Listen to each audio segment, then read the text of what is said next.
Hey guys, today we're going to be reading Winn, Dixie. Hope you enjoy this video. My name is India Opal Baloney, and last summer my daddy, the preacher, sent me to the store for a box of macaroni and cheese, some white rice, and 2 tomatoes, and I came back with a dog.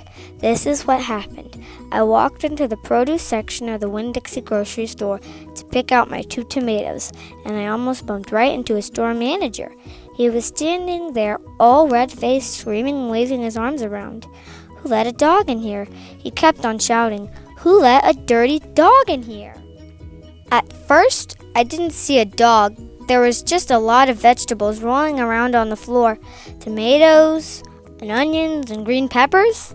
And there was what seemed like a whole army of Winn Dixie employees running around, waving their arms around, just the same way the store manager was waving his. And the dog came running around the corner. He was a big dog and ugly, and he looked like he was having a real good time. His tongue was hanging out, and he was wagging his tail. He skidded to a stop and smiled right at me. I had never before in my life seen a dog smile, but that is exactly what he did. He pulled back his lips and showed me all his teeth. Then he wagged his tail so hard that he knocked some oranges off display, and they went rolling everywhere, mixing with the tomatoes, onions, and green peppers. The manager screamed, "Somebody grab that dog!" The dog went running over to the manager, wagging his tail and smiling. He stood up on his hind legs. You could tell that he wanted to do was get face to face with the manager and thank him for the good time he was having in the produce department.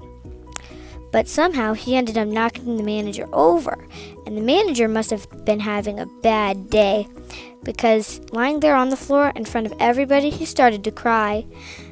The dog leaned over him, real concerned, and licked his face. "Please," said the manager, "somebody call the pound." "Wait a minute," I hollered. "That's my dog. Don't call the pound." All the Winn Dixie employees turned and looked at me, and I knew I had done something big and maybe stupid too. But I couldn't help it. I couldn't let the dog go to the pound.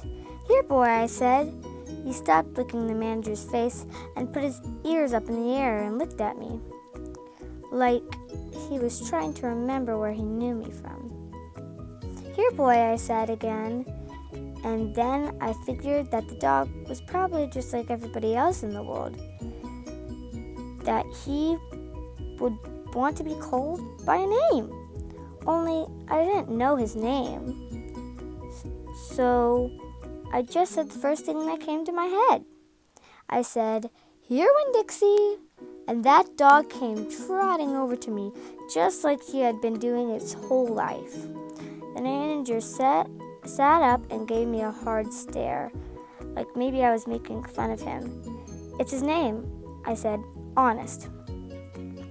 The manager said, "Don't you know not to bring a dog into a grocery store?" "Yes, sir," I told him. He got in by a mistake. I'm sorry. It won't happen again." "Come on, Winn Dixie," I said to the dog. I started walking, and he followed behind me. As I went out of the produce department and down the cereal aisle, past the cashiers and out the door, once we were safe outside, I checked him over real careful, and he didn't look that good. He was big, but skinny. You could see his ribs, and there were bald patches all over him, places where he didn't have any fur at all. Mostly, he looked like a big piece of brown old carpet that had been left out in the rain. "You're a mess," I told him. "I bet you don't belong to." He smiled at me. He did that thing again, where he pulled back his lips and showed me all his teeth. He smiled so big that he made himself sneeze. It was like he was saying, "I know I'm a mess. Isn't it funny?" It was hard not to immediately fall in love with a dog who has a good sense of humor. "Come on," I told him. "Let's see what the preacher has to say about you." And the 2 of us, me and Dixie, started walking home. That's going to wrap it up for today's video. I will see you next time. Also, do not forget to comment down your favorite book or just a book you want me to read. Also, hit that like button and it'll keep my channel strong. Also, hit the notification bell so you don't miss out on any of my videos. And subscribe. It'll help keep our reading vine very long. I will see you guys next video. Bye! Watch either of these videos in the meanwhile while you wait for me to post my next one.